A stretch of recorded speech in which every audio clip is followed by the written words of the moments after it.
Muchas gracias. Buenos días a todos los que nos acompañan en este panel a 500 años, bueno, conmemorativo a 500 años de la conquista de México y a 200 años del bicentenario de la consumación de nuestra independencia. Hoy nos enfocaremos en el tema de la configuración de la nación mexicana y también de su relación con el mestizaje. Para esto, hoy nos acompañan dos panelistas. Los presento. Nuestro primer panelista es Adrián Tolentino.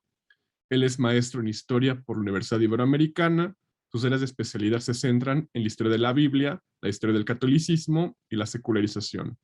Sobre estos temas, imparte clases en el Instituto de Formación Teológica Intercongregacional de México, en el Instituto Teológico Digital y en la Universidad Iberoamericana.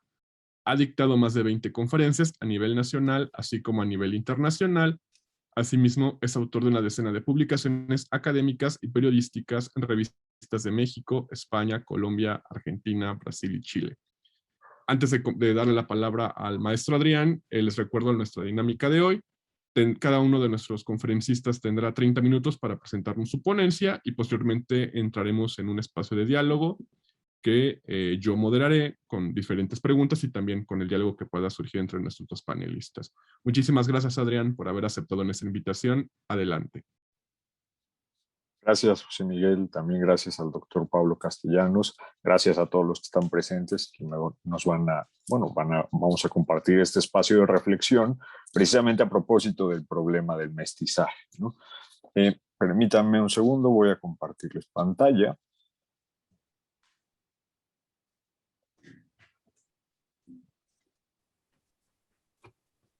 Muy bien, ahí se ve, ¿verdad?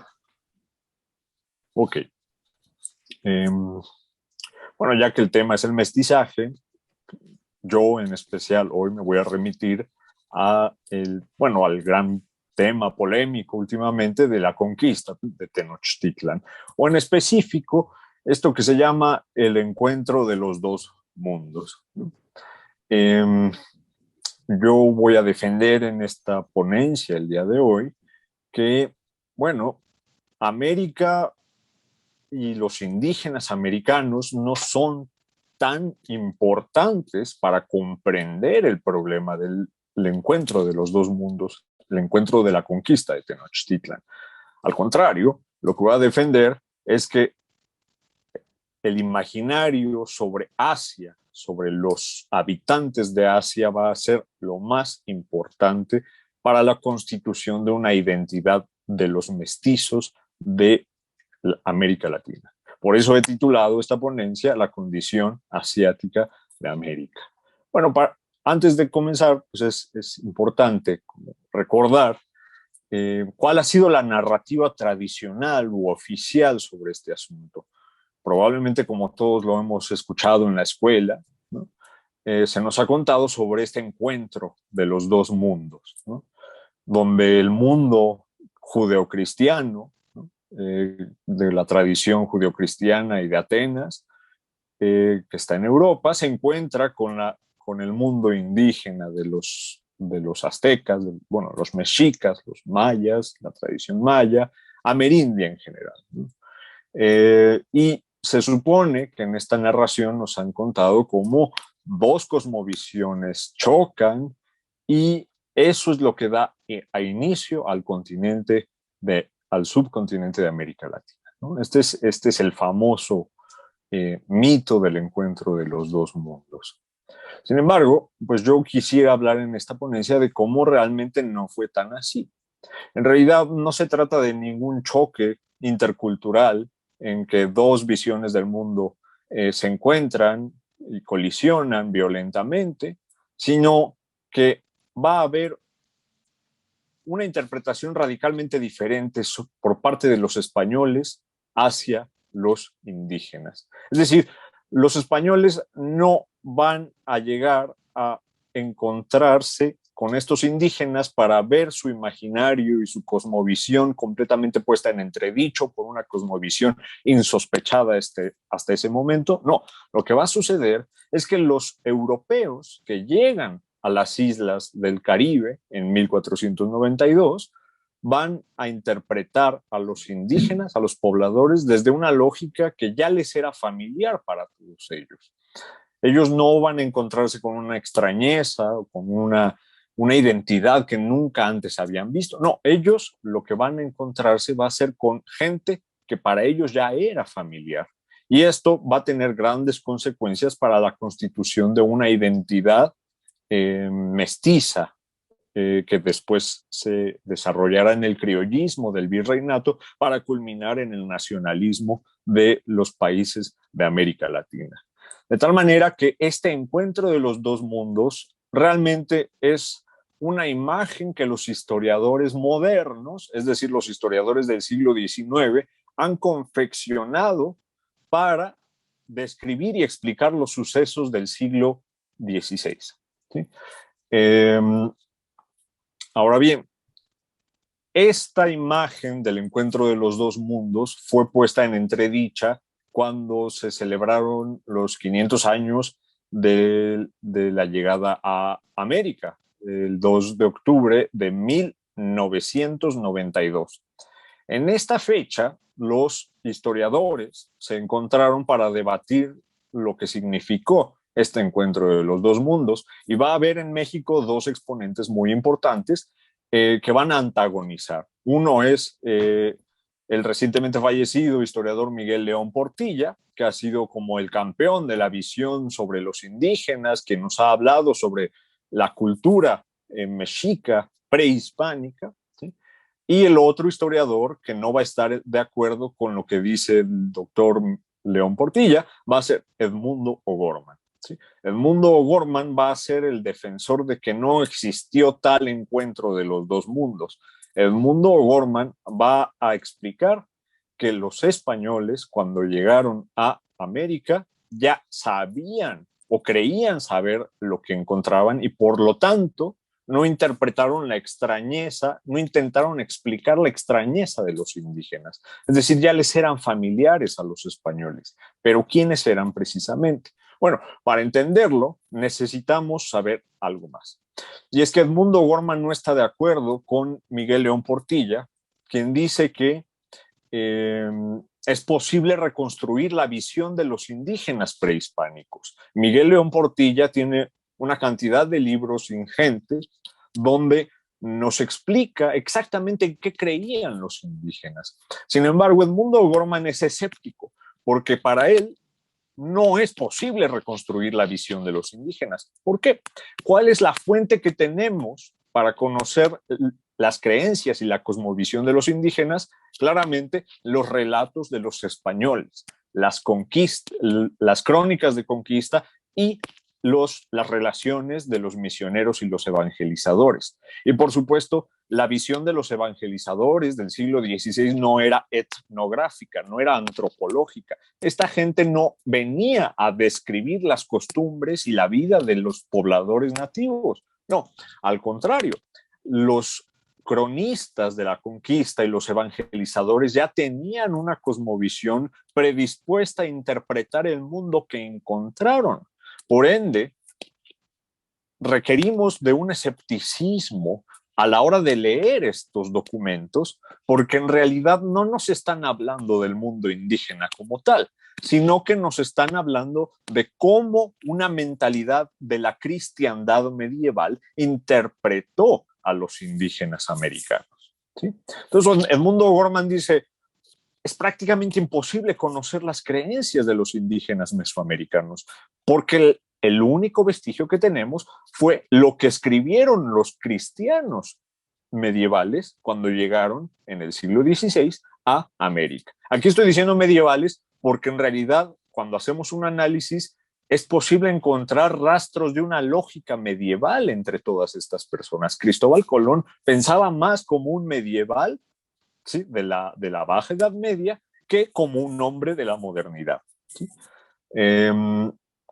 Por lo tanto, si no tenemos fuentes a la mano para entender lo que era el mundo prehispánico, el mundo de los indígenas de América, ¿qué nos queda? Pues intentar desenterrar los vestigios que podamos para poder ver si podemos ubicar la lógica de los indígenas mesoamericanos en la documentación cristiano medieval de los cronistas y de los evangelizadores, ¿sí? Edmundo O'Gorman, entonces, lo que hace es intentar explicar cómo es que esta gente de la cristiandad pudo haber pensado o imaginado lo que encontraron en 1492 y en las conquistas de América. Entonces, para eso es preciso, como ya les digo, remitirnos a la mentalidad. Y aquí me gusta citar una frase de O'Gorman, precisamente que, bueno, la voy a citar, es un poco extensa, pero creo que vale bastante la pena. Dice O'Gorman, el siglo XVI es una época en la que el arrobo de una monja, la milagrosa curación de un agonizante, el arrepentimiento de un penitenciado o los vaticinios de una beata son más noticia que el alza en el precio de los oficios o la imposición de una alcabala. Es una época en la que son de más momento los viajes al interior del alma que las expediciones a las Californias o a Filipinas. Es una época, en fin, para la cual el paso del régimen de la encomienda al del latifundio resulta preocupación accidental frente al desvelo ontológico de conquistar un ser propio en la historia. Y más adelante dice O'Gorman, el historiador que ignore esta jerarquía en los valores vitales de la época podrá ofrecernos un relato documentado y exhaustivo, si se quiere, de los sucesos que la llenan, pero no penetrará en la cámara secreta de su acontecer más significativo. Es decir, tenemos que ver cómo es que los cristianos medievales que llegaron a América realmente interpretaban desde su cosmovisión cristiana el mundo que se encontraron y no más bien intentar proyectar cómo nosotros nos imaginamos ese presunto encuentro de los dos mundos, ¿sí? Entonces hay que entender esta cosmovisión cristiana. Para ello, es preciso describir brevemente pues, el contexto cristiano del siglo XV o de finales del siglo XV, que es cuando Cristóbal llegó a las islas de América. ¿Qué pasaba en la península ibérica a finales del siglo XV? Bueno, pues es consabido, ¿no? Los reyes católicos, ¿sí?, tenían una cruzada contra los musulmanes y contra los judíos de la península ibérica. Es el famoso acontecimiento de la Reconquista, ¿no? Los reyes católicos, en nombre de la religión, van a conquistar toda la península ibérica, van a expulsar a los moros y a los judíos de su territorio. No solo eso, en ese periodo también son las primeras expediciones que hacen los navegantes financiados por la corona de Castilla y Aragón hacia las islas de las Canarias, es decir, hacia la costa noroccidental de África, ¿sí? Pero estas conquistas de las Islas Canarias no son conquistas militares como hoy se las atribuiríamos a un imperialismo voraz para dominar. No, al contrario, estas conquistas son ante todo conquistas religiosas, conquistas espirituales. La corona católica quiere ganar estos territorios de infieles, como ellos les llamaban, para ganárselos al cristianismo.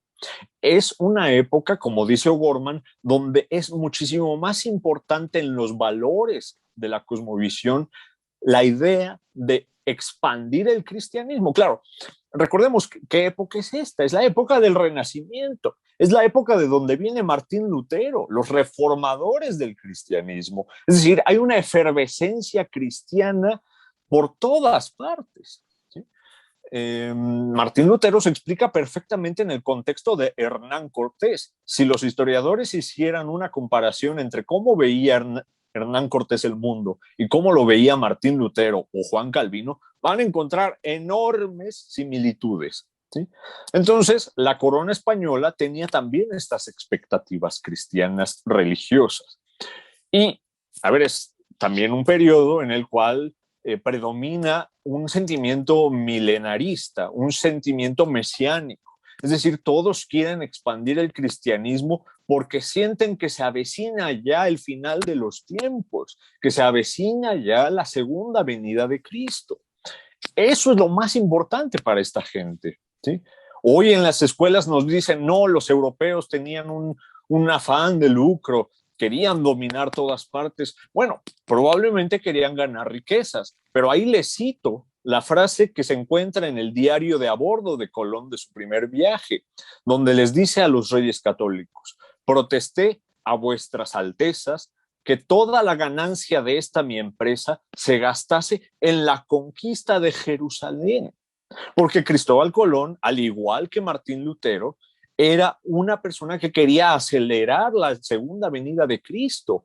Ahí les pongo cómo firmaba Cristóbal Colón en sus misivas. Ponía Christoferens, ¿sí? Su nombre en latín, Cristóbal en latín se puede traducir como Christoferens, ¿sí? Pero él sabía que su nombre se puede, es decir, es etimológicamente significativo, donde Cristóferens significa el portador de Cristo. Todos recordamos esta imagen de San Cristóbal, donde es un gigante que está llevando a Cristo sobre las espaldas para atravesarlo por las aguas, ¿no? Bueno, Cristóbal Colón tenía la convicción de que él era un portador de Cristo, y él lo que quería en última instancia era que la corona española dominara Jerusalén. ¿Sí? ¿Qué nos dicen en las escuelas? Nos dicen, bueno, se descubrió América porque los europeos estaban buscando una ruta alternativa para llegar a Asia y reanudar el comercio de las especias, ¿no? Se nos dice de la ruta de la seda, como los turcos otomanos, cuando conquistaron Constantinopla hacia mediados del siglo XV, hacia 1450 más o menos, frustraron el comercio de la ruta de la seda. Por lo tanto, Europa ya no tenía contacto comercial con China, y entonces querían encontrar una ruta alternativa para poder continuar con las riquezas, con el intercambio y el flujo de riquezas. Bueno, no fue así. Ya los historiadores han demostrado que los turcos otomanos no impidieron el comercio de la ruta de la seda.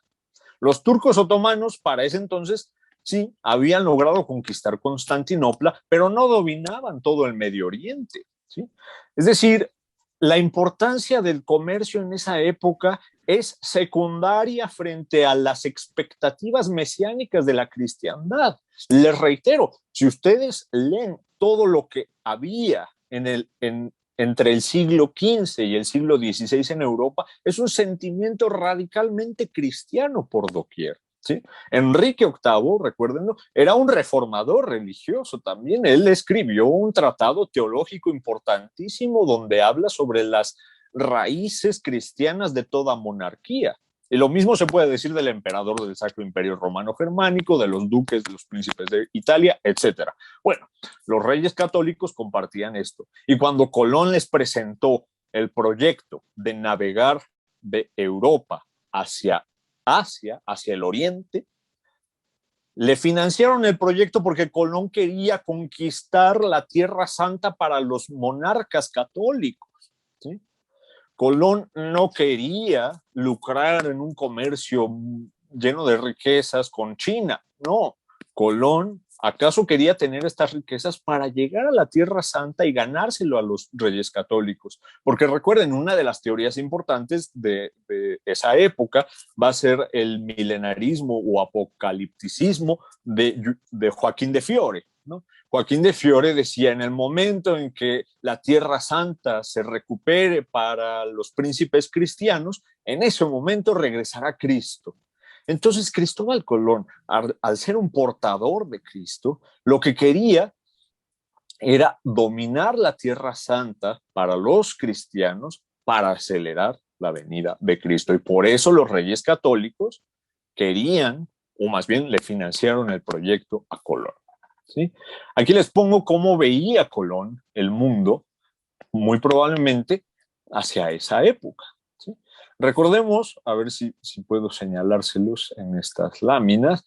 A ver, el mundo entonces conocido se componía de de una gran masa de la Tierra, que era la isla de la Tierra, el orbe de la Tierra, ¿no? Orbis terrarum, ¿no? Que se compone de tres grandes partes: Europa, África y Asia. Pero en ese entonces no se les llamaba así. Era más común que se les llamara como Jafet, Cam y Sem. Los conocedores de estos nombres sabrán que son los 3 hijos de Noé, porque según el Génesis, la descendencia de Noé va a ser la que va a poblar todo el mundo conocido. Jafet, uno de los hijos de Noé, se va a habitar a Europa, según la tradición, claro, esto no lo dice la Biblia. Cam se va a ir a habitar a África y Sem en Asia. ¿Por qué Sem está en África? Bueno, porque Sem, al ser el hijo más importante de Noé, pues tiene que ser el lugar donde está la Tierra Santa, que es Asia. ¿Sí? Ahora bien, esta cosmovisión geográfica sobre, de la cristiandad, se va a unir de varios relatos o de varias fuentes para poder concebir el proyecto que Colón quería de navegar de Europa a Asia. 2 fuentes esenciales. La primera es la del cosmógrafo Claudio Ptolomeo, ¿sí? quien logra calcular la circunferencia de la Tierra con enorme precisión. ¿Sí? Como él dijo que la Tierra mide, más o menos lo que sabemos que mide hoy, nuestro planeta, Colón dijo, el orbe de la Tierra tiene que ser más grande de lo que nosotros sospechamos. Es decir, a ver si tengo aquí otra lámina para poder... aquí está. A ver, esta es la reconstrucción de cómo se veía la Tierra en la obra de Estrabón, ¿sí? En la antigüedad clásica. En la obra de Estrabón, ¿sí? El orbe de la Tierra, Europa, África y Asia, es pequeñita y está rodeada por un inmenso océano, ¿sí? Que es el mar océano, como le llamaban entonces. Por lo tanto, si así se hubiera visto el tamaño de la Tierra en esa época, nadie hubiera financiado a Colón, ¿sí? Porque sería rodear todo el planeta en una distancia realmente imposible, ¿sí? Para llegar a Asia. Colón, al leer el tratado de Claudio Ptolomeo, pues dijo que este orbe de la Tierra tenía que ser muchas veces más grande de lo que se sospechaba. No era de este tamaño, como Estrabón decía, sino que realmente las costas de África estarían más cerca de las costas de Asia. Por eso convenció a la gente, ¿sí? Porque dijo que España estaba muy cerca de Asia. Ahora, ¿por qué quiere llegar Colón a Asia? Porque es el lugar ideal o es la manera ideal para poder penetrar a la Tierra Santa, ¿sí? Para poder conquistar la Tierra Santa. Como les dije, la Tierra Santa está en Sem, ¿sí? Y Sem es Asia. Por tanto, para llegar a la Tierra Santa se tiene que navegar y dirigir tierra adentro hacia Asia. ¿Ok? Ahora, ¿qué otra fuente Colón leyó para poder idear su proyecto? Bueno, nada más y nada menos que los viajes de Marco Polo, ¿sí? Los viajes de Marco Polo fueron popularísimos para los navegantes y los marineros del siglo XV. ¿Qué decía Marco Polo sobre Asia? Bueno, decía un montón de leyendas, ¿no? Como que ahí habitaba el preste Juan, es decir, el último de los príncipes cristianos de Asia, que ahí estaba el Quersoneso Áureo, que también se podía a lo mejor vislumbrar la Atlántida, ¿no? Y decía Marco Polo que el extremo oriental de Asia estaba lleno de 14,000 islas, 14,000 pequeñísimas islas, pero llenas de riquezas, de oro y de plata. Y de todas esas islas, la más grande era el Zipango, o sea, Japón, ¿sí? Entonces, Colón, cuando convenció a todos de que cruzaría el mar Océano para llegar a Asia, lo que iba a hacer, lo que Colón ya sabía que iba a hacer, es llegar a 14,000 islas antes de poder penetrar en Asia, o la India, como él le llamaba, ¿no? Ahora, Colón no nada más navegó, no nada más proyectó navegar hacia el occidente, ¿sí? Sino que quiso navegar hacia el sur también. Aquí se ve más claro en el mapa de Estrabón, ¿sí? Ahí. Permítanme un segundo. Otra vez. Aquí está. A ver, si Colón nada más hubiera querido navegar hacia el occidente, ¿sí? Eso significa que hubiera llegado a lo que hoy llamamos Rusia. Pero Colón deliberadamente no quería llegar a lo que hoy nosotros llamamos Rusia, porque él creía que ahí dominaba uno de los reyes más poderosos de la tierra, que eran los Kublai Khan, ¿no? El rey de los mongoles. Claro, este conocimiento no era preciso porque los mongoles ya no dominaban ese territorio de Asia, pero claro, no podemos asumir estas cosas porque estas noticias no llegaban a Europa, ¿sí? Entonces, Colón ideó su proyecto no para llegar a lo que hoy es Rusia, sino quiso navegar hacia el sur también, para llegar a la India, ¿sí? Entonces, su proyecto de navegación no nada más fue al occidente, fue al sureste, fue al sureste. Esto es bien importante, porque para la cosmovisión medieval, si nosotros vivíamos en el centro, que para ellos era Europa, entonces era el centro de la civilización, era la gente más respetable, la gente más avanzada, más civilizada, ¿no? Pero conforme uno se iba al norte o al sur, se iba encontrando bárbaros que usualmente vivían desnudos. Recuerden, los europeos conocían perfectamente todo el problema de los vikingos, por ejemplo, ¿no?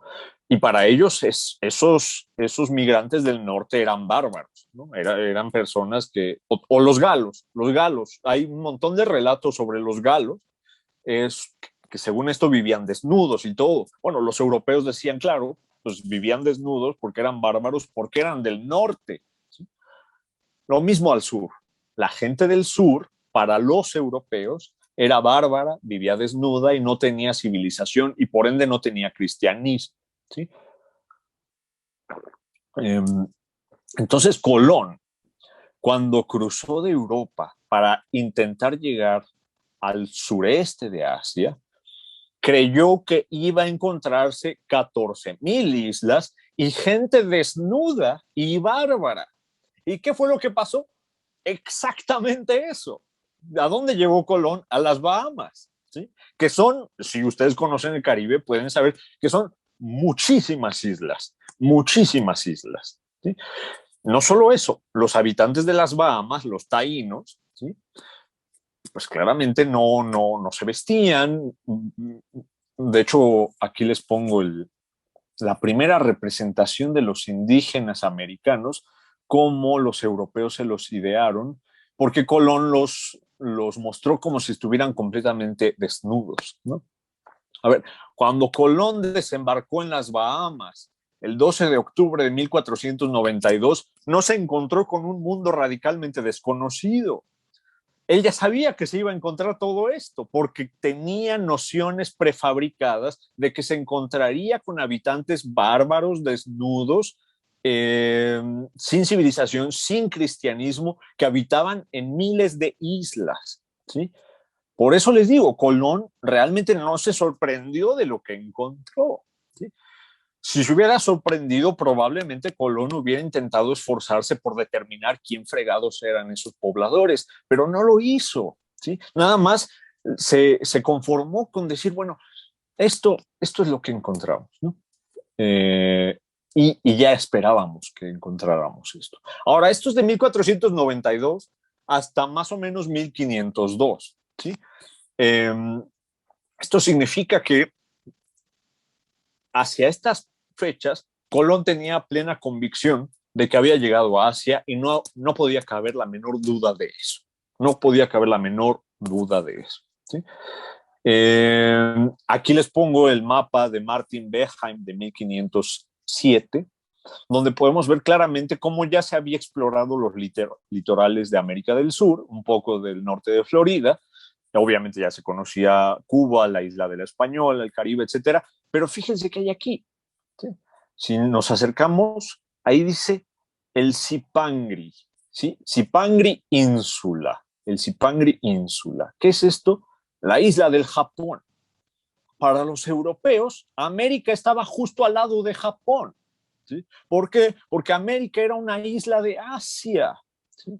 Para ellos no cabía la menor duda. Por eso les llamaron indios. Y por eso se quedó el membrete de indios, porque para ellos eran los infieles que habitaban en la India, ¿sí? Bueno, ya casi se me va a acabar el tiempo, tengo 4 minutos restantes. Me voy un poquito más rápido. Eh, a ver, ¿qué pasa en la Española? La Española es lo que hoy llamamos República Dominicana y Haití. ¿Sí? Ahí se estableció el primer gobierno español.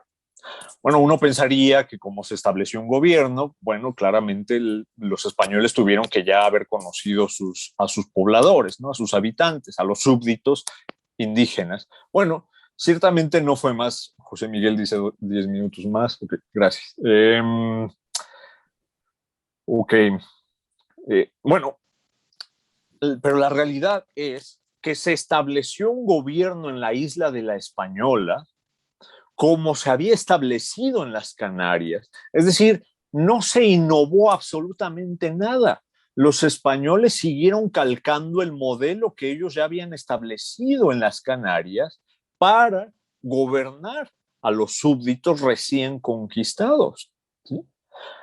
Y sigue siendo una expedición eminentemente sagrada, sigue siendo una expedición, una cruzada. ¿Sí? Colón va a tener un breve gobierno muy, muy malo. Era un gran navegante, pero era un pésimo gobernante. Terminó masacrando a los indígenas porque no supo realmente cómo lidiar con ellos. Claro, aquí tampoco tenemos que acusarlo mucho, porque él creía que eran infieles de Asia. ¿Sí? Y si los masacró, también tenemos que pensar que los masacró como se habría masacrado a los musulmanes del norte de África y de la península ibérica. No estoy justificando nada, ¿sí? Obviamente hoy lo vemos desde el siglo XXI y es condenable, sin duda. Pero para ese momento no fue ilegítimo para Colón hacer estas masacres porque para él la gente que vivía ahí eran infieles de Asia, ¿sí? Entonces, bueno, Isabel la Católica se enteró de la gestión del gobierno de Colón y por supuesto le quitó el gobierno porque Isabel la Católica, para sorpresa de muchos, era bastante humanista, ¿sí? O, como se dice, humanizada. Ella prohibió la esclavitud de los indígenas de las Canarias y por ende prohibió la esclavitud de los indígenas de Asia, y cuando se enteró de la gestión de Colón, claramente lo castigó, le quitó el gobierno, le quitó los privilegios, porque Isabel la Católica, como buena humanista de finales del siglo XV, creía en un cristianismo que se debía implantar de una manera humana, con las obras de caridad, ¿sí? Esto es algo clarísimo, muy infundido por la teología de Santa Catalina de Siena, ¿no? Eh, es transmitir el evangelio con amor. Eso es lo que decía Isabel la Católica. Eh, por supuesto, lo que quiero decirles aquí es que sigue siendo una empresa eminentemente religiosa medieval. Cuando le quitaron a Colón el gobierno, eh, pusieron a Nicolás de Obando, que era nada más y nada menos de un caballero de la Orden de Alcántara, es decir, una orden militar, una orden cruzada. Es decir, sigue teniendo un carácter religioso, de expedición religiosa contra los infieles de Asia. ¿Sí? Y los primeros religiosos que llegan, como Bernardo Boyle, que era un benedictino que después se cambió de orden, y Fray Ramón Pané, que era un jerónimo, implementaron precisamente los mismos métodos de evangelización que los españoles habían utilizado con los musulmanes de la península ibérica. ¿Qué métodos eran estos? Bueno, los de las escuelas de lenguas árabes, hebraicas, de España. ¿Sí? Esto lo pueden ustedes comprobar con cómo diseñaron métodos lingüísticos de evangelización Ramón Lulio, por ejemplo, o San Vicente Ferrer. Todos ellos decían, la mejor manera para evangelizar al infiel es aprender su idioma. ¿Sí? Ellos son los primeros traductores de la evangelización. ¿Sí? Van a evangelizar traduciendo. Y Ramón Pané va a ser el primero que conozca con más precisión la cosmovisión de los taínos porque se aprende su idioma. ¿Sí? Pero como les digo, siguen pensando que son indios infieles de Asia. no saben que son taínos de América. ¿Sí? Ahora, bueno, aquí nada más les ponía un poco más de pruebas para corroborar que efectivamente seguía siendo una empresa militar. Rápidamente describirles que se utilizó el protocolo del requerimiento, que era decirles a los nativos de un lugar, si usted no quiere ser el súbdito del rey católico, entonces lo vamos a hacer a la fuerza. ¿Sí? Esto era el mismo método, el mismo protocolo que se usó en Granada, ¿sí? En Valencia incluso, y en Orán, al norte de África. Nuevamente les reitero, es el mismo método que se usa con los infieles musulmanes. ¿Sí? Se establece la Inquisición por Fray Pedro de Córdoba.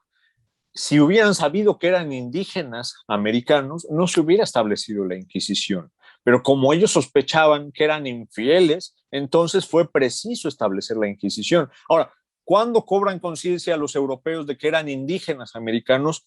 Es lo que les quiero demostrar. Más adelante, hacia 1560, hacia 1570. Es decir, tuvieron que pasar prácticamente 80 años hasta que los europeos no se dieran cuenta de que estaban tratando con poblaciones nunca antes conocidas para la cosmovisión cristiano medieval. ¿Sí? Y cuando se dieron cuenta de eso, quitaron la Inquisición para los indígenas. ¿Sí? La Inquisición nunca juzgó a un solo indígena cuando los reyes católicos pasaron las nuevas leyes de Indias a mediados del siglo XVI, porque los indígenas, al ser poblaciones que no caían en las típicas herejías de la Edad Media, pues no eran susceptibles de un juicio de la Santa Inquisición. ¿Sí? Bueno, me voy a adelantar un poco más. A ver, aquí les pongo esta fantástica ilustración del Códice de Yanguitlán, donde está precisamente un conquistador tratando, ¿con quién? Con un musulmán, ¿no? Pero es un códice que se fabricó en la Mixteca, ¿sí? En la Mixteca en 1550. ¿Sí? ¿Cómo podían realmente los indígenas dibujar a un musulmán? Bueno, claramente porque los españoles creían que eran infieles de Asia. A lo que quiero decir con todo esto es que ni siquiera en la conquista de Tenochtitlan, ni siquiera en la evangelización de 1530, los europeos tenían plena conciencia de que eran indígenas nativos de América. ¿Sí? No sabían, a ver, sí, quizá pudieron llegar a saber que vivían en México, que se llamaban mexicas, que habían bueno, hordas de nómadas indígenas al norte, o que una grande civilización los había precedido, como los mayas, etcétera. Sí, pero todo esto lo pensaban en términos de Asia. Y como Asia se pensaba como bárbaros infieles y a menudo como musulmanes que dominan la Tierra Santa, bueno, para todos ellos los mexicas eran parte de los infieles de Asia.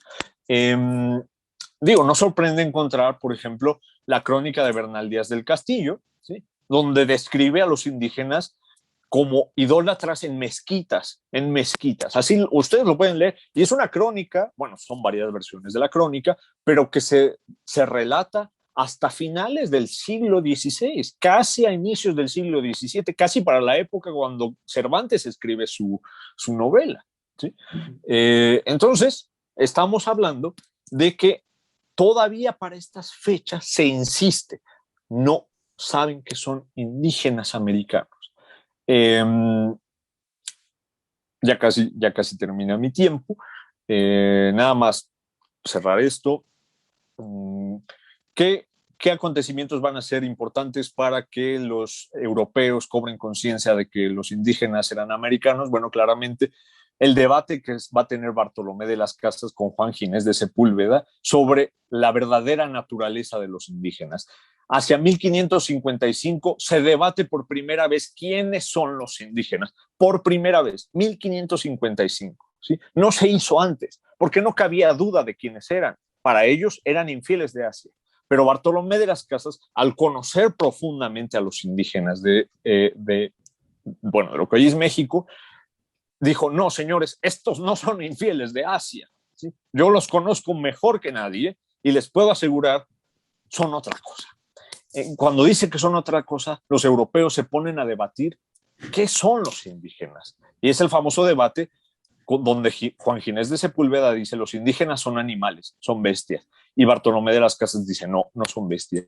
Juan Ginés de Sepúlveda dice como son bestias hay que esclavizarlos. Bartolomé de las Casas dice no son bestias, son humanos y no se puede esclavizarlos.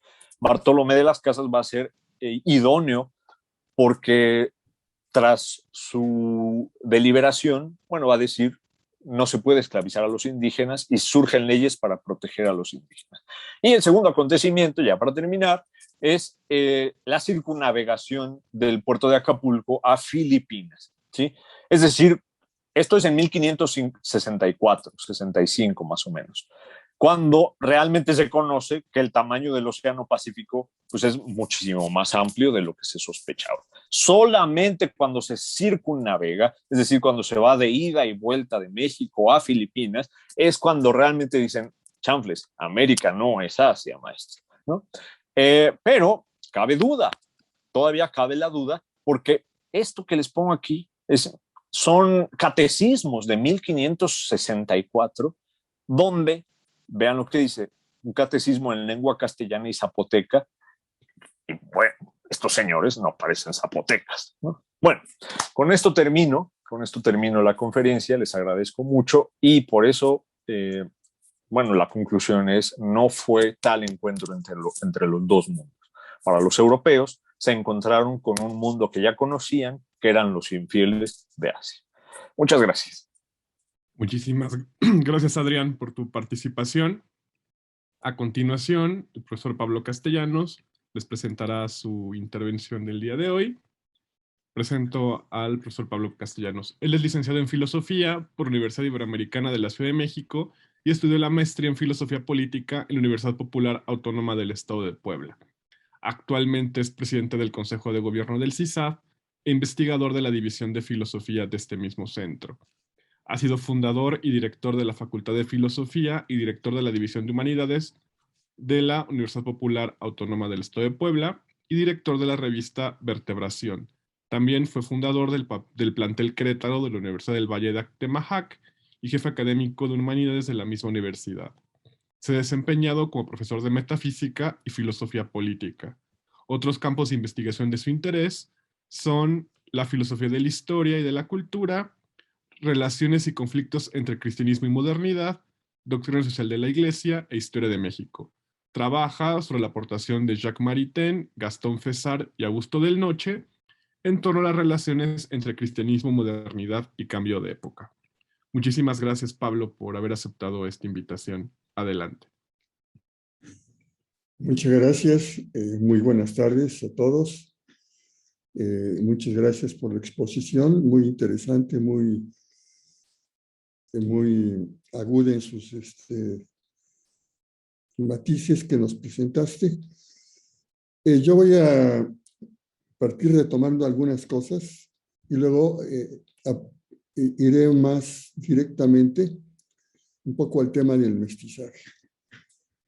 Me resonó el libro de Vicente Sierra, ¿no?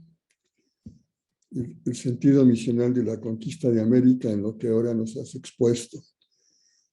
Estas interpretaciones muy del sur del continente, muy chilenas, pero que desde otra perspectiva de O'Gorman abonan sobre esta visión del sentido misional de la conquista de América. Sin embargo, yo haría algún matiz para empezar. No voy a polemizar ahorita, nada más creo que eso después se puede comentar. Sí creo que el paso del siglo XV al XVI supervive en la mentalidad medieval, pero estamos ya también con mentalidad humanista renacentista en España, precisamente, y que eso tiene ya su influjo. No hay una visión ya homogénea religiosa como en el siglo XIII, XII. Creo que ya el tema religioso, claro que sigue vivo, pero sobre todo en Aragón, en Fernando, la visión económica, comercial es fuerte. Entonces, creo que no es exclusivamente religioso el tema, ¿no? Creo que también está el tema económico, comercial, que también operó en estos acontecimientos. Luego, yo sí creo que el 12 de octubre es el inicio de un proceso significativo. Yo creo que el mayor sentido fue que se podía ir y venir a esto, lo que fuera, ¿no?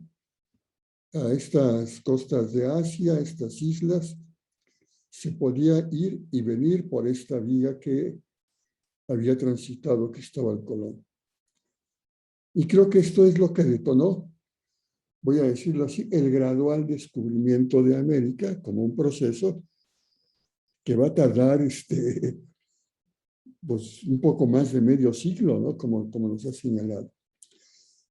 Y que esto va haciendo pues una incorporación, un conocimiento, así como el conocimiento del terreno, del nuevo mundo, lo que después se verá que es un nuevo mundo. De esas tres partes del mundo hay otra parte que poco a poco se tomará conciencia de ella. Los portugueses también colaborarán en esto.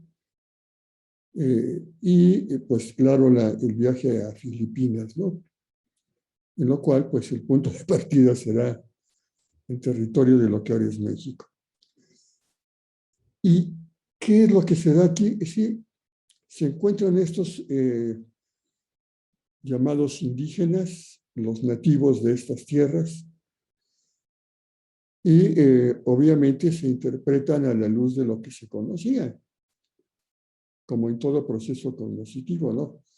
Voy a decirlo, es la hipótesis de partida, si así lo podemos decir, ¿no? Y poco a poco se va descubriendo con los rudimentos de la ciencia del tiempo. No existía la antropología ni la etnología, eran rudimentos de conocimiento que se iban dando, sistematizando poco a poco, pero también fue un enorme paso en estos trabajos, en los que después, pues el tema de las misiones en otras tierras también iría abonando a esto, ¿no? Sí, el tema, vamos a decir, apocalíptico que mencionaste, me parece que estaba vigente en los franciscanos y tienen una importancia muy grande los franciscanos como primeros misioneros, ¿no?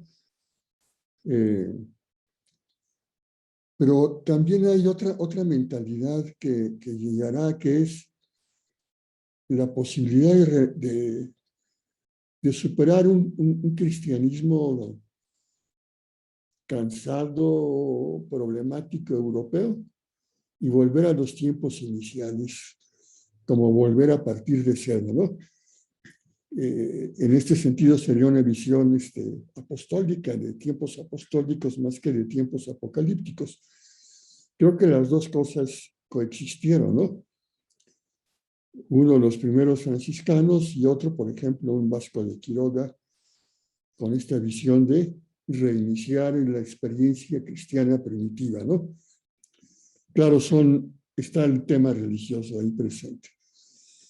Y este aspecto que mencionaste de el conocimiento de la lengua, estos intentos por misionar, pues conocer al sujeto y conocer su lengua, y de alguna manera, claro, lo que posibilitaba de encuentro, pues las barreras culturales, lingüísticas, de mentalidad, etcétera, etcétera, tenía que ser un proceso. Un proceso que, como dices, se va dando y llega, pues sí, esos momentos en que voy a decirlo, me parece también otro matiz, ¿no? El tema de Sepúlveda y Bartolomé de las Casas es por la humanidad, no por la identidad geográfica, etnológica, etcétera, y que pues tiene sus antecedentes en esta vertiente previa de, pues vamos a decir, el humanismo renacentista que se mezcla con el pensamiento escolástico en Vitoria, Suárez, que aquí en Fray Alonso de la Veracruz, y en el trabajo práctico de los indios. Yo no creo que Fray Bartolomé de las Casas haya conocido mejor a los indígenas que un Motolinía o que un Fray Bernardino de Sahagún, otros, ¿no? Fray Bartolomé de las Casas fue más viajero, más ausente de estas tierras, y estos tuvieron un comercio, un contacto fuerte, evangelizador, intenso.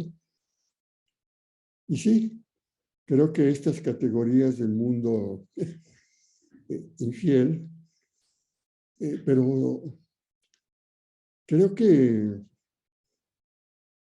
si la memoria no me falla, la supresión de la Inquisición para los indígenas, ya no estaban los reyes católicos.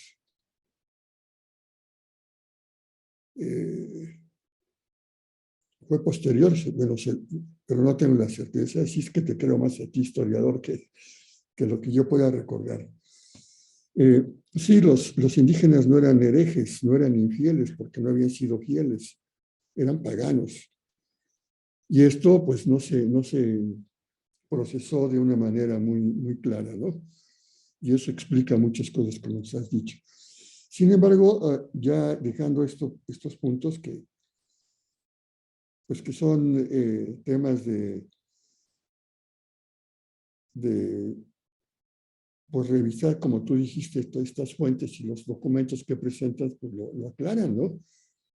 Cómo interpretaban y cómo vivieron estos acontecimientos y cómo esta conciencia de toparse con esta realidad se va conociendo en su especificidad, su distinción, hasta tener plena conciencia de que es un nuevo mundo y que abre horizontes, ¿no? En el sentido de que abrió nuevos horizontes a la humanidad. Es un encuentro. Un encuentro, es decir, no solamente es un toparse, es un proceso de descubrimiento, pero finalmente se abre allí nuevas perspectivas para el mundo, una primera globalización como ahora tenemos conciencia, ¿no? En este contexto, el tema del mestizaje me parece interesante y ya va un poco más allá de este momento, ¿no? que nos has planteado ahora, aunque desde el principio se da.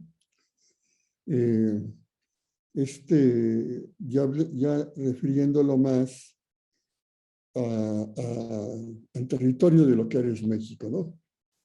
Desde los náufragos allá en Yucatán hasta la relación del mismo Cortés con la famosa Malinche, hasta los diferentes encuentros ya, muchos de ellos, podemos decirlo, como muchos comentaristas los dicen, un primer mestizaje bastardo, ¿no? Que da origen a un mestizo bastardo, ¿no? Que fue una de las primeras tragedias del mestizaje que va dando origen a estos, poco a poco, a pues, pobladores nuevos que se mezclan con los viejos en este territorio americano. Yo me refiero sobre todo acá a México, que me parece que es más significativo que en otras partes del continente. Ya Fernando de Aragón, desde 1514, había fomentado los matrimonios mixtos, autorizado, en fin, dado pie a que esto fuera un proceso legal. Hoy decimos matrimonios mixtos, yo no sé el documento si así lo haya dicho. Pero hoy tenemos esta visión de matrimonio mixto en el terreno religioso, ¿no? Pero de hecho, prevaleciendo esa mentalidad, sí se va dando un mestizaje. El número de mujeres españolas que vinieron a estas tierras en los primeros siglos no fue muy significativo. Sí hubo y se fomentó desde España que vinieran mujeres. Sin embargo, se da este proceso de mestizaje que para efectos de conciencia de identidad nacional, bueno, esto no se da durante los 3 siglos del virreinato. En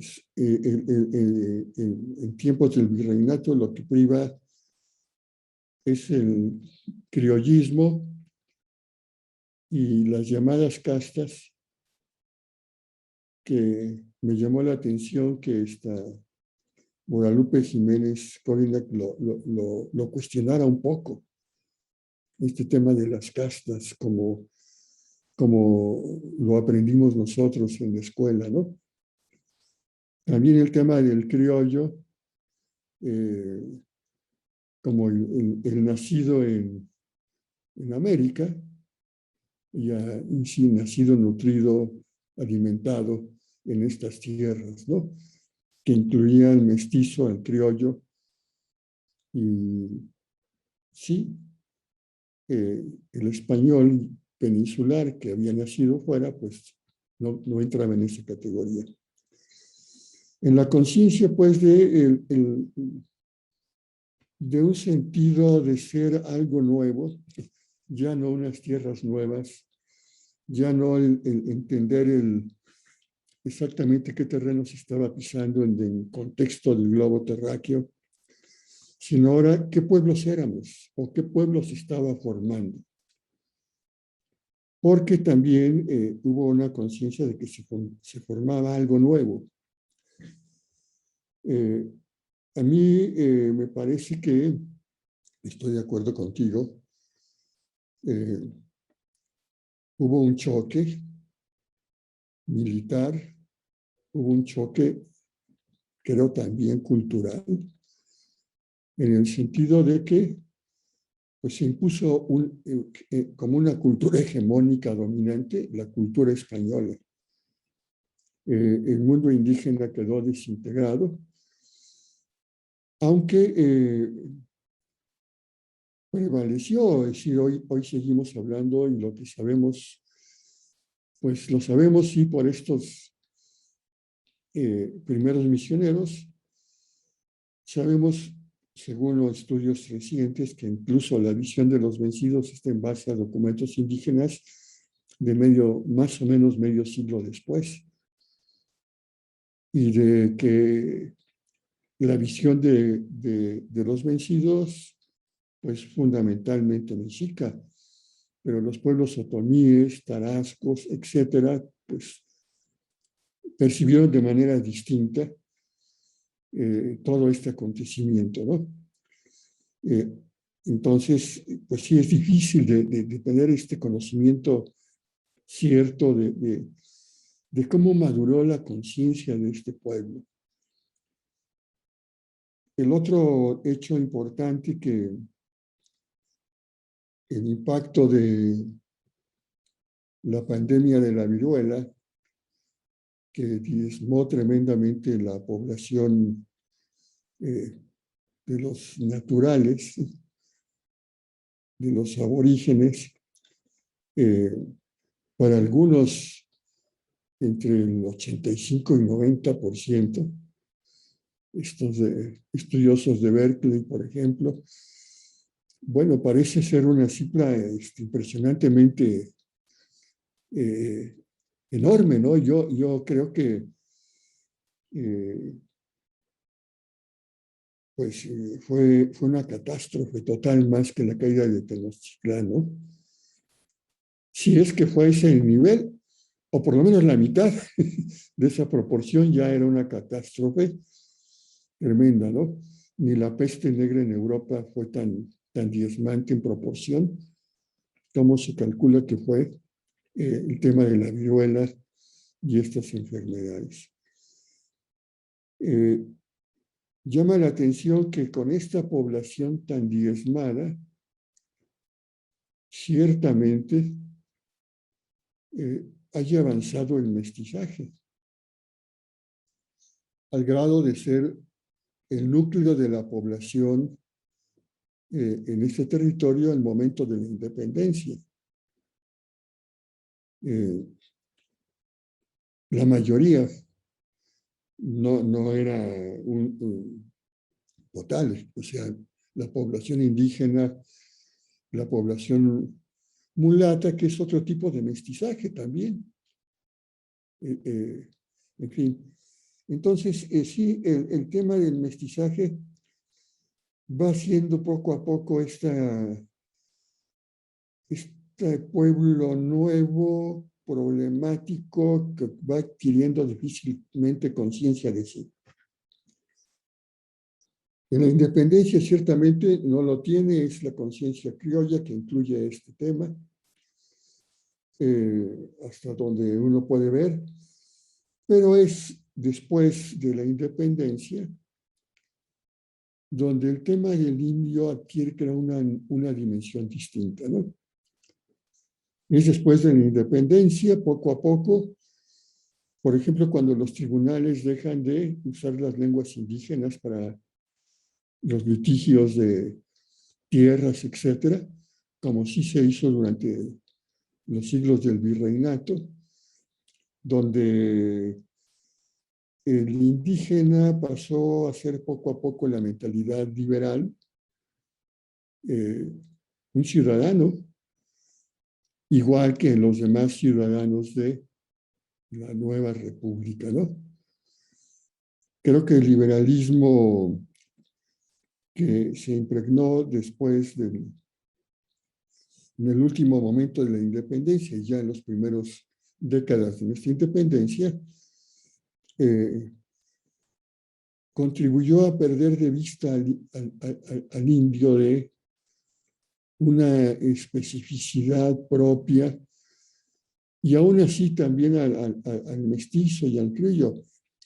Pero, vamos a decirlo, en esta visión formal, teórica, legal de igualdad ciudadana, todos iguales, pues sí, el mundo de los indígenas queda un poco desprotegido. Sin embargo, el proceso de mestizaje que continúa a tal grado que en la Reforma tenemos personajes, bueno, indígenas, como Benito Juárez, pero claramente mestizos y conscientes de ser mestizos, como personajes importantes de la Reforma. Entonces, creo que la visión de los primeros liberales, Lorenzo de Zavala, por ejemplo, el mismo Mora, consideran que el indígena es un lastre para el país, es una raza atrasada, que es lo blanco, lo europeo, lo que hay que fomentar, lo que es el núcleo, y un poco, pues dejar al indígena un poco la deriva, ¿no?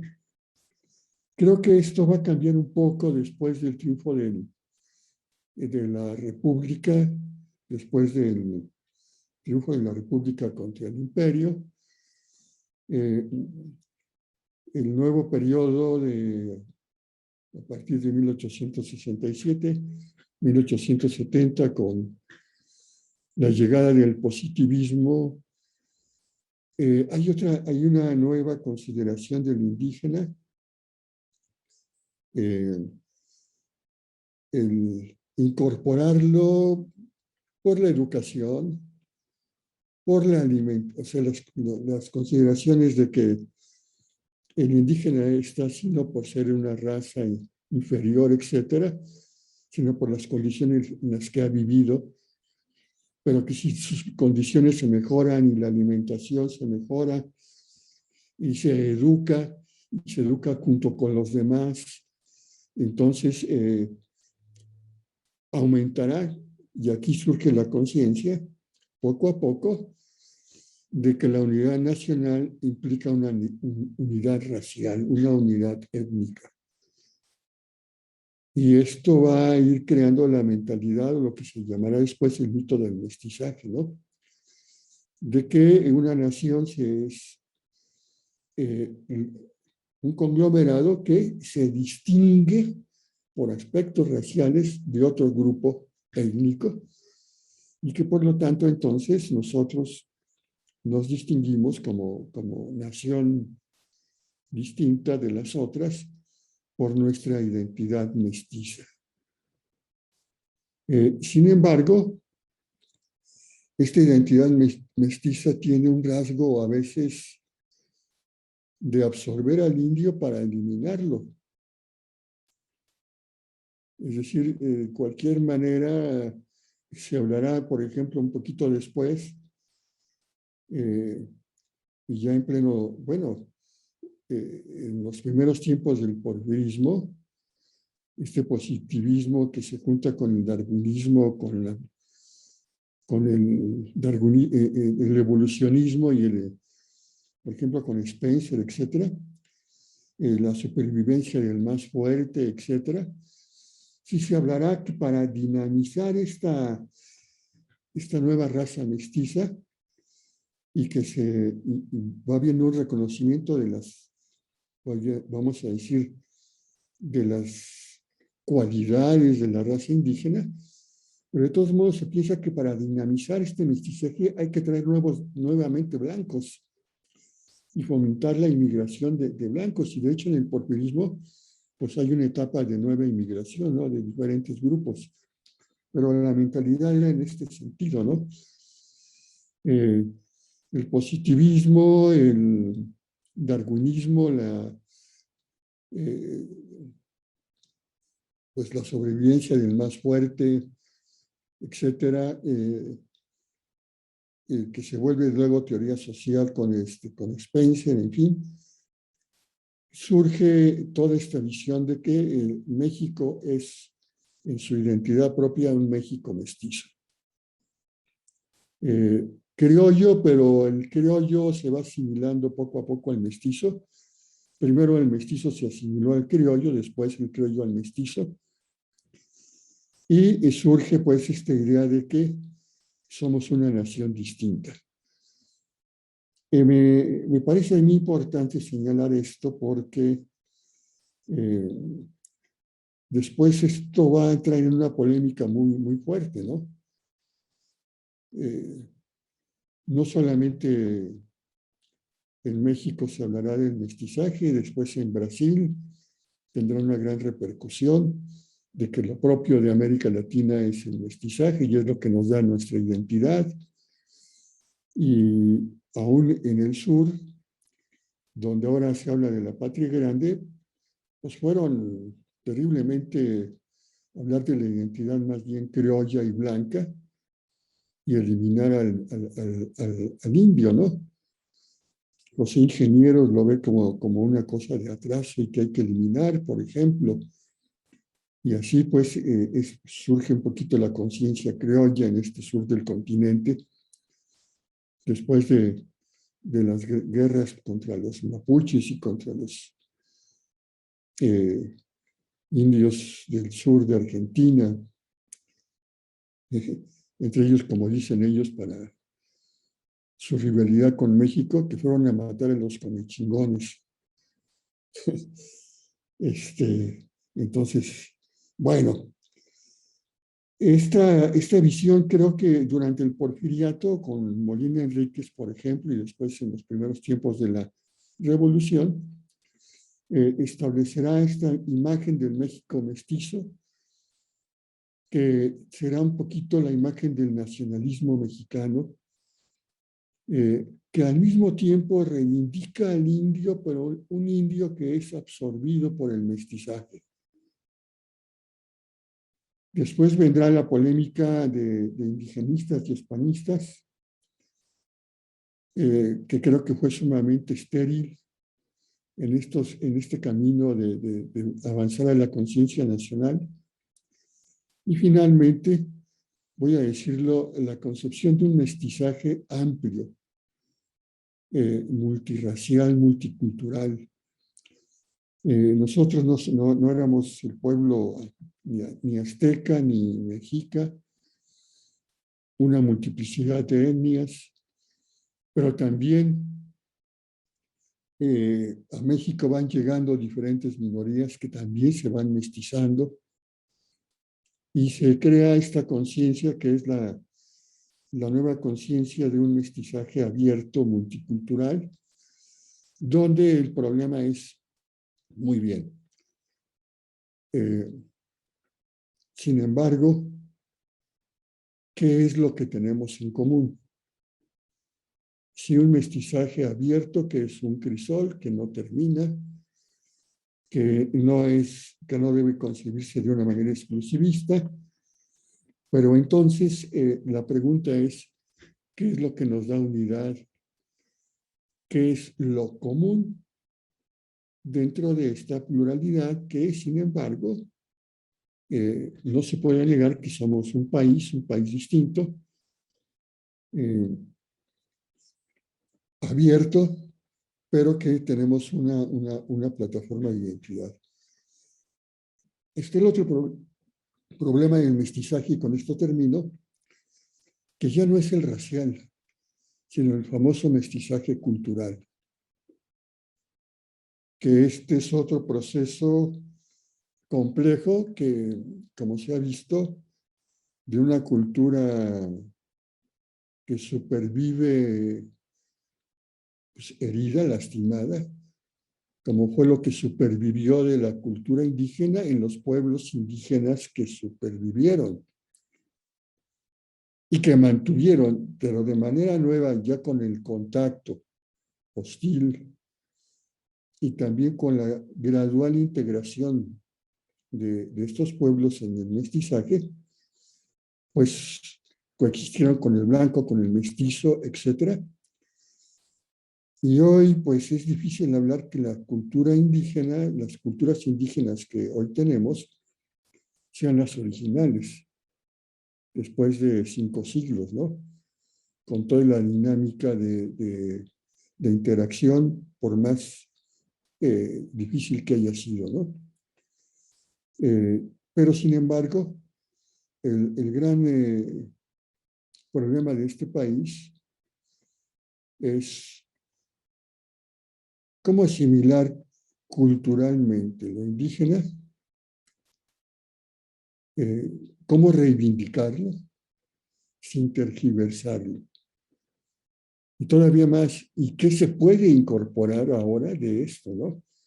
La memoria sí, es importante que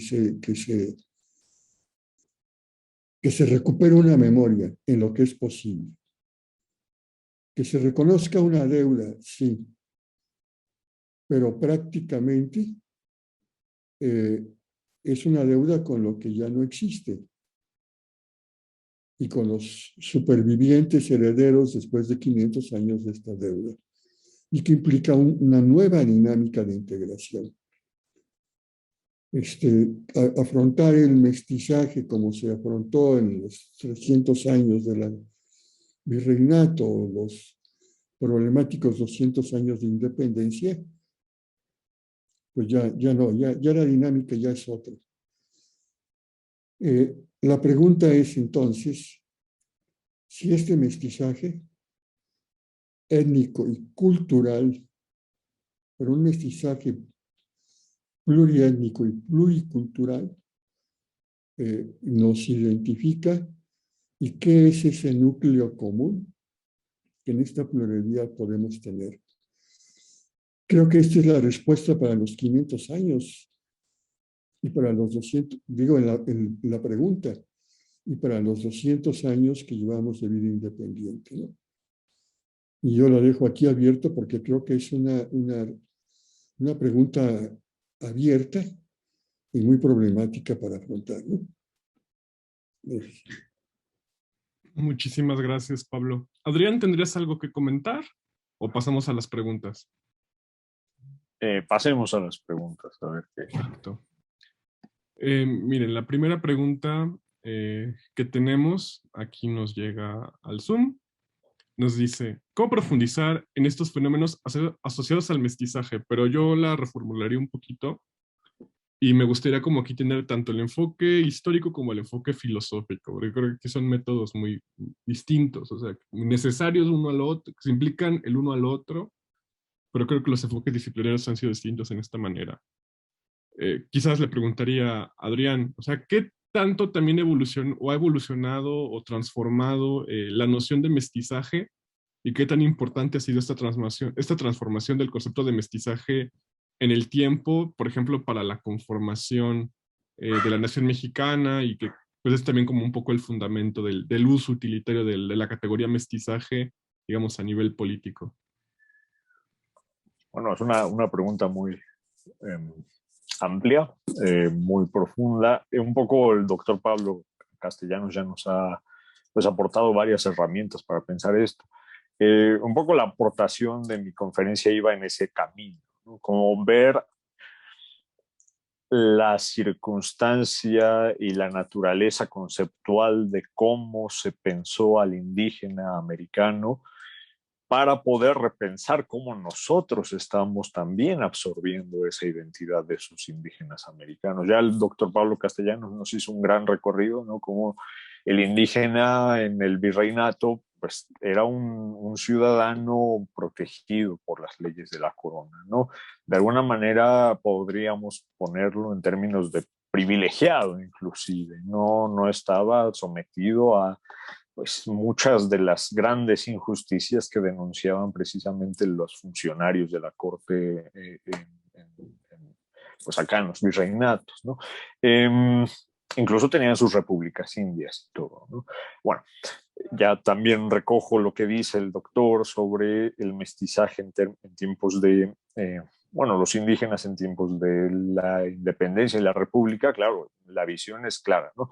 El proyecto de la modernidad fue una imposición incluso más agresiva en contra de las identidades indígenas y ahí es cuando se considera o pasa al indígena de ser un, vamos a decir, un súbdito protegido y privilegiado a ser un ciudadano de segunda clase. Eh, ya nos mencionaba el doctor Pablo también, muy importante, la reivindicación del indígena en tiempos de, pues, de los muralistas, ¿no? De estas grandes sinfonías de los músicos, ¿no? Chávez con su Sinfonía India y el Huapango de Moncayo. Pero es una reivindicación teórica, ¿no? No se hace nunca en la práctica y los indígenas siguen. A ver, todo esto lo retomo para decir un poco el paradigma en el que nos encontramos conceptualmente para poder repensar el mestizaje hoy en términos de la peculiaridad que distingue a cada paradigma de los que hemos venido mencionando, y por eso mencioné mi conferencia, ¿no? Cómo se origina esa identidad y cómo estamos hoy. Bueno, el día de hoy ya pasamos por el momento decolonial, ¿no? Que fue muy influido por pensadores como Edward Said y obviamente las teologías y las filosofías de la liberación, pero hemos encontrado que realmente no son reivindicadoras de los indígenas, ¿no? De alguna manera es la lógica hegemónica de los privilegiados que está intentando reivindicar a los oprimidos, pero sigue, a ver, al hacer eso sigue manteniéndose la asimetría, ¿no? Es decir, hay que dudar incluso también de los presupuestos liberacionistas, porque también ahí hay una especie de colonialismo. ¿Sí? Hay un colonialismo en que un académico blanco privilegiado puede hablar sobre los indígenas, darles voz a los que no tienen voz, pero en realidad lo que está haciendo es él hablar, ¿no? No están enunciándose ellos. De alguna manera, el paradigma, repensar el mestizaje hoy, eh, tiene que también hacer un cuestionamiento sobre cómo estamos pensando las multiplicidades de identidades que existen en pues, nuestras sociedades plurales, globalizadas. Y como dijo Pablo, el doctor Pablo, que me gustó mucho, es el mestizaje racial ya no, a ver, es importante, pero también tenemos que considerar el mestizaje cultural. Y hoy lo vemos en México no es comparable con los países globalizados hoy en día, porque ha entrado en las dinámicas globalizadas, vamos a decir, muy tardíamente, a diferencia de cómo pasó en Estados Unidos o en los países usualmente llamados desarrollados como en Europa, ¿no? Es decir, aquí no podemos encontrar tantísima pluralidad como podríamos encontrarla en países como Alemania en términos culturales, pero ya estamos viéndola, ¿no? Entonces, el hecho es que hoy está el discurso incluyente, no el discurso plural. Bueno, también ese tenemos que cuestionarlo, porque de alguna manera emana de la lógica hegemónica de académicos privilegiados, ¿no? Tenemos también que relativizar y encontrar los puntos endebles de una justicia que pretende reivindicar al que ha sufrido injusticias, pero desde el privilegio, ¿sí? Es decir, no, realmente seguimos imponiéndole a los oprimidos una lógica hegemónica en su nombre, pero sigue siendo la lógica hegemónica. Es un poco lo que diría José Miguel. Gracias, Adrián. Y la pregunta que yo le hago a Pablo, digamos ya con el enfoque filosófico, es si consideras que el tema sobre el origen de México, la cuestión del mestizaje, o sea, la cuestión identitaria, sigue siendo el tema central de lo que se ha llamado filosofía mexicana, o sea, estas filosofías identitaristas, ¿no?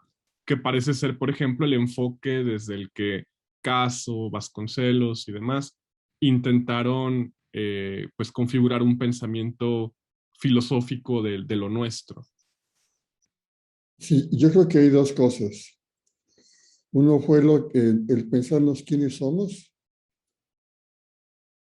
y otro es pensar desde quiénes somos. Creo que son dos momentos de este movimiento filosófico, ¿no? Uno era quiénes somos realmente y este fue este momento, digamos que hasta cierto punto llega no solo a Vasconcelos, el grupo Hiperión y todo esto llega, digamos, o sea, hacia los 40, 45 más o menos, voy a decir, hasta antes de que la universidad cambiara de sede, la Facultad de Filosofía Ciudad Universitaria, ¿no? ¿Quiénes somos? El mexicano, todos estos estudios, psicología, filosofía, etcétera, de qué es el mexicano y buscar la identidad y todo esto.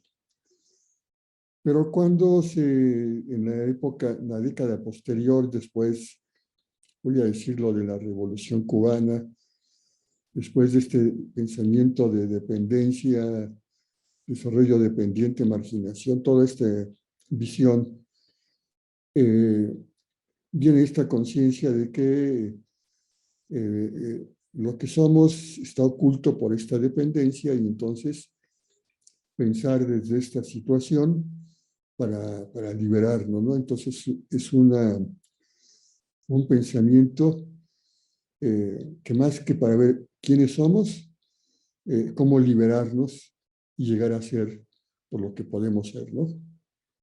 Creo que son dos momentos filosóficos. Creo que los dos momentos son importantes y creo que el segundo sin el primero no tendría la fuerza que debe tener, porque no solamente, voy a decirlo, seguimos pensándonos en este segundo desde el otro. Y claro que la relación con el otro forma parte de la toma de conciencia propia, ¿no? Pero Me parece que no es un pensamiento dialéctico el que nos permite saber por oposición, por exclusión, quiénes somos. Sí, está allí el tema del otro. Y voy a decir, es el tema del diferente con el que comparto algo en común. ¿Sí?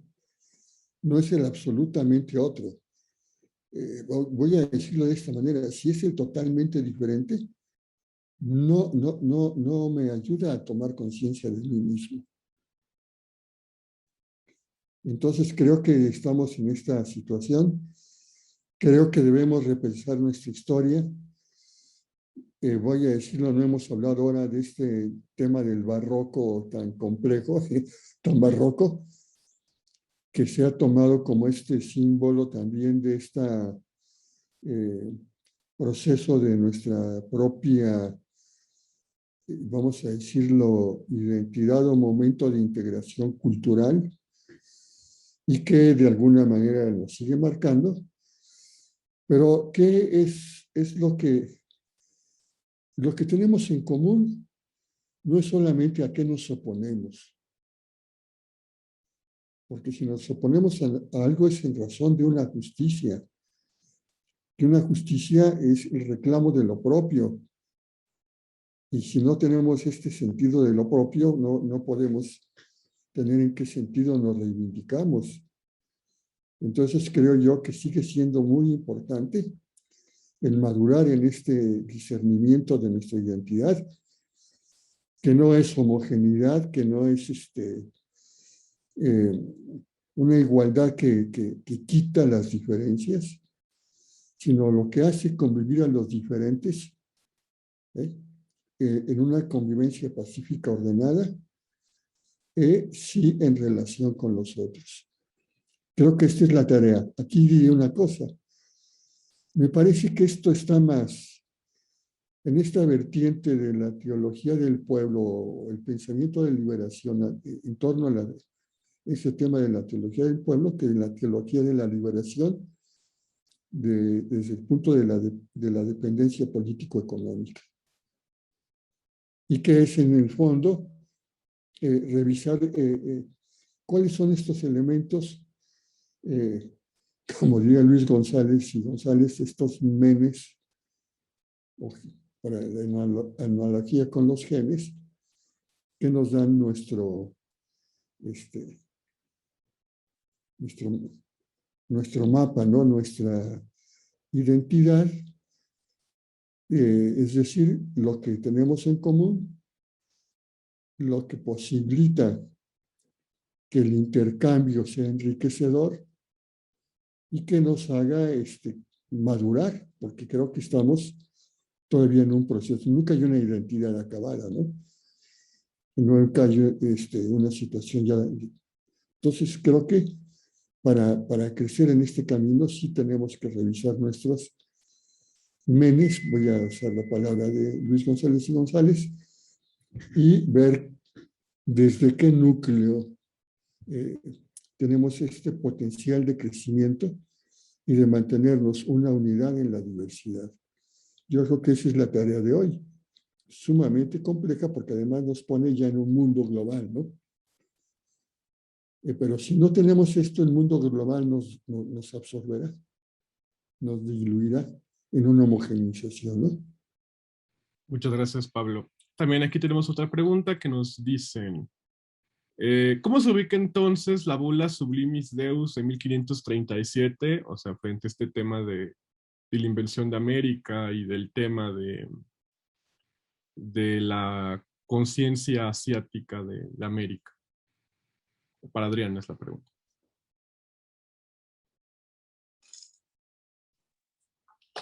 ¿Cómo se ubica en el contexto, digamos, Sí. de la conciencia? Ya. Bueno, ciertamente esta bula, iba a decir encíclica, se ha interpretado hoy en día como una especie de reivindicación de los derechos humanos, ¿no? Una especie de protección de los indígenas. Yo diría más bien que hay que entenderla en el contexto de todos los documentos papales que fueron emitidos desde la otorgación de, eh, bueno, de la jurisdicción a las coronas de Portugal y España a finales del siglo XIV sobre las Islas Canarias.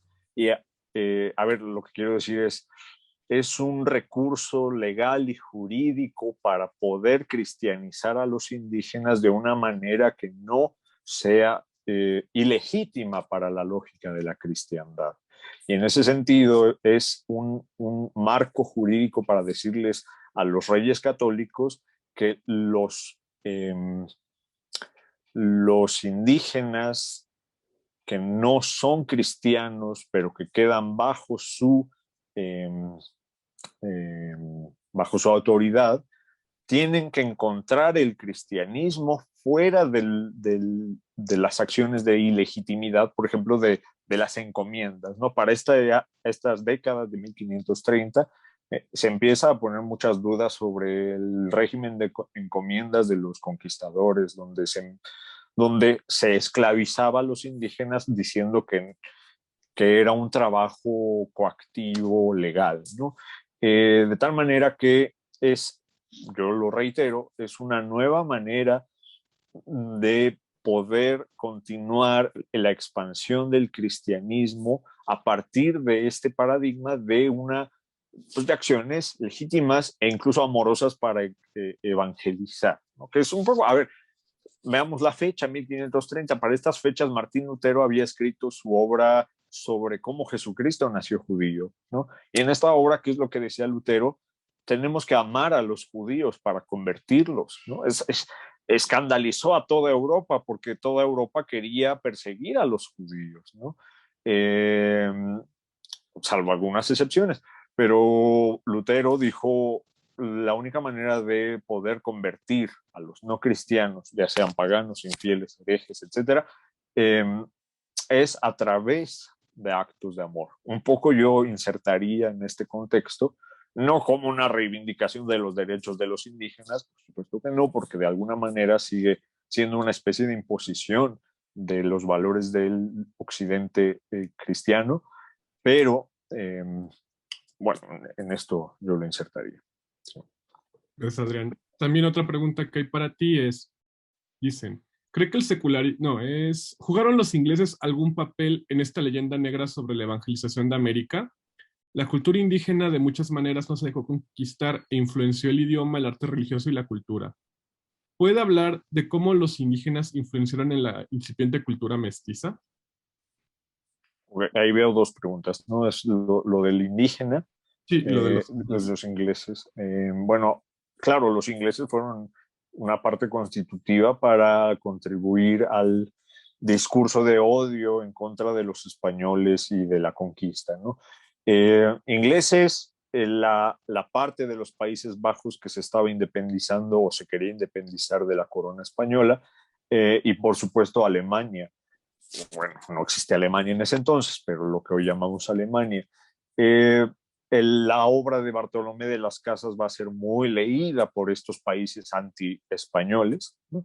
La obra esta de la breve relación de la destrucción de las Indias va a ser traducida a todos estos idiomas y va a ser bien importante un artista, un grabador llamado Theodore de Bry, quien va a ilustrar las descripciones de Bartolomé de las Casas, y eso va a ser esencial para que el continente anti-español, anti-Habsburgo en particular, diga, vean, estos señores están haciendo una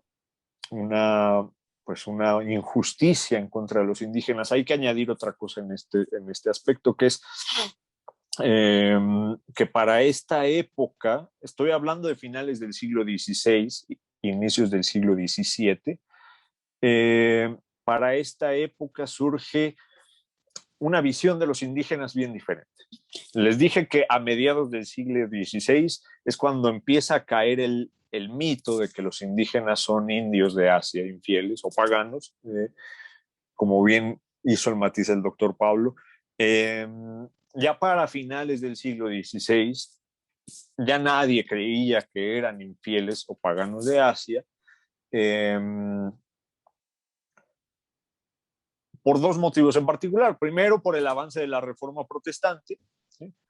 El discurso de Trento va a ser eminentemente contrarreformista, ¿sí? Va a oponerse mucho a la Reforma Protestante y va a interpretar a América como la oportunidad, la nueva oportunidad que tiene la Iglesia para establecer el catolicismo fuera de la amenaza de los luteranos y de los protestantes en general. De esta manera se va a interpretar a los indígenas como un nuevo mundo donde se puede restaurar la cristiandad en su pureza, ¿sí? Y los indígenas van a ser muy importantes porque se va a unir con la idea de que los indígenas eran los buenos salvajes, ¿no? Los que no fueron tocados incluso por el pecado original, los que vivieron en una especie de paraíso terrenal porque vivían fuera de la civilización. Esta es una visión eminentemente agustiniana, ¿no? En la cual toda civilización es fruto del pecado, ¿no? Y todo lo que precedió a la caída fue incivilizatorio y por tanto es inocente, es puro, es bueno. Un poco ver a los indígenas americanos como los dibujaba Theodore de Bry emulaba al paraíso terrenal y decían, estos indígenas fueron buenos, no llegó el pecado original ahí, y los españoles vinieron a imponerle una civilización manchada por el pecado, encima de todo católica, que era pues, un poco la visión reformada. Entonces, claro, se unen estas dos visiones, una cosa de América como la nueva oportunidad para restaurar la cristiandad y los indígenas como los buenos salvajes, los inocentes fuera del pecado original, y se va a echar toda la culpa a España para generar la leyenda negra y de ahí en adelante, es decir, del siglo XVII en adelante, España va a ser vista como la colonizadora injusta y surge toda esta leyenda negra. Y los ingleses fueron importantes para eso. A propósito de la supervivencia del arte indígena y del idioma indígena, yo respondería que, como lo dijo el doctor Pablo Castellanos, lo mencionó, muchas de las producciones indígenas, por ejemplo, el Códice Mendocino o el Códice Oban, donde podemos encontrar glifos y muchos símbolos de los mexicas, incluso también de los mayas, hay ahí. Son producciones muy posteriores, ¿sí? Es decir, son producciones de finales del siglo XVI. Se ha mencionado mucho que los franciscanos y los evangelizadores que pusieron colegios para evangelizar, más bien para formar un clero indígena, fue ahí donde pudo sobrevivir la cosmovisión indígena. Bueno, los historiadores que siguen un poco la versión que yo les he venido platicando dicen, no, es que realmente no podemos saber si esto era verdaderamente indígena o no. Un historiador que ha defendido esto es Serge Grusinski. Y Serge Grusinski, él ha dicho que el mundo indígena resistió por todo el virreinato. Los otros historiadores, a diferencia de Grusinski, van a decir, no, es que esta producción que nos parece indígena, realmente no podemos saber si es mexica como tal o no. Esta iconografía que nos presenta pues, como típicamente mexica, digo, uno pudiera hacer comparaciones también con ciertos códices rudimentarios que se hacía en ese periodo, en la Edad Media, a finales del siglo XV, y vamos a encontrar también muchas semejanzas, ¿sí? Yo, en lo particular, soy partidario de que esto no se puede considerar como una supervivencia indígena, ¿sí? Ni siquiera tanto como un sincretismo indígena, ¿sí? Es otra cosa que fue propiciada precisamente por la protección que rindió la corona española a los indígenas. No estoy diciendo tampoco que sea eminentemente española toda esta producción, ¿sí? Por ejemplo, la visión de Fernando de Alba Izlizóchitl, sí, no tiene rasgos tampoco completamente cristianos, ¿no? Pero yo, en lo particular, no soy partidario de la tesis del sincretismo. He estudiado yo, por ejemplo, el problema de la traducción de los pecados capitales al náhuatl, ¿no? Y he encontrado que muchos de estos vocablos son, a ver, de alguna manera como que imponen completamente la visión de la cristiandad medieval sobre el náhuatl. De hecho, si ustedes hacen bueno, si se remiten a los análisis lingüísticos que han publicado sobre el náhuatl, que sobrevive hoy en día, incluso es posible encontrar una estructura muy semejante al latín, ¿sí?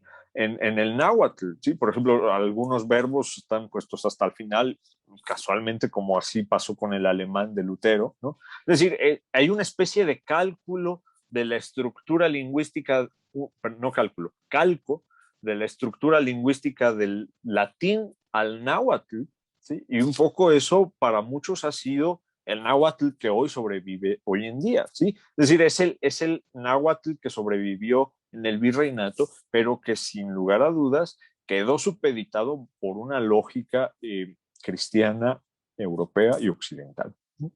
Esa es mi respuesta. Muchas gracias, Adrián. Y para finalizar, tenemos una pregunta para el doctor Pablo Castellanos.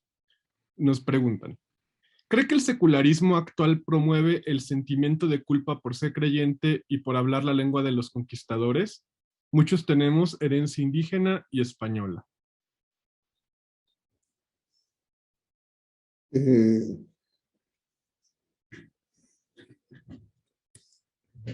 A ver, la pregunta, repítela porque hay un punto que quiero... La voy a repetir. Dice, ¿cree que el secularismo actual promueve el sentimiento de culpa por ser creyente y por hablar la lengua de los conquistadores? Así en general, no. Creo que sí hay grupos que sí lo piensan, pero que en general no. Sí hay toda una cierta corriente que señala que tanto la lengua, la religión fue una imposición y entonces que eso no nos ha ocultado un poco concuerda de otra manera con lo que se ha dicho aquí, ¿no? Nos ha ocultado esta identidad indígena, o dicho de otra manera, no nos ha permitido ser claramente consciente cuál es la aportación y el significado de lo indígena a nosotros mismos. Que eso es lo trágico. ¿Sí? Ahora, uno le puede echar la culpa a eso, pues se lo va a echar a la historia y le va a echar a la economía, se lo va a echar a la religión y a la cultura de los otros pueblos, porque en efecto, todos los pueblos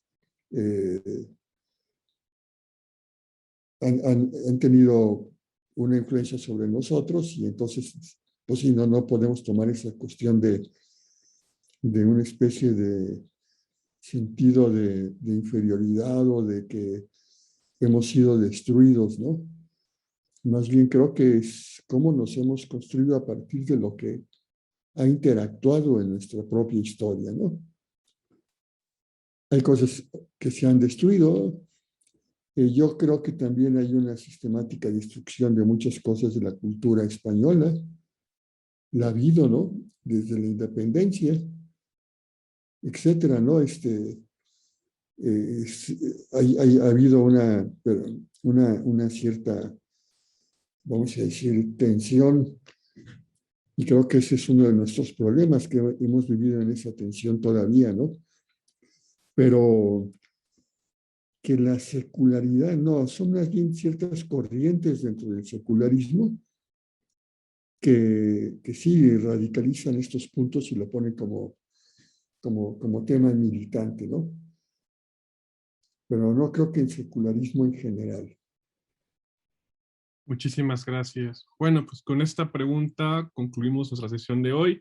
Le agradezco en nombre del CISAB a Adrián por por haber aceptado esta invitación. También le agradezco al profesor Pablo Castellanos por su tiempo y por sus excelentes intervenciones. Cualquier duda que tengan o comentario y demás, pueden hacérnoslo llegar en Facebook por los comentarios y yo se las haré llegar a nuestros conferencistas el día de hoy. Bueno, yo soy José Miguel Ángeles de León, coordino la División de Filosofía en el CISAF, y en nombre del CISAF les agradezco a todos los que hoy nos han acompañado por su tiempo y su paciencia. Muchísimas gracias. Nos vemos pronto.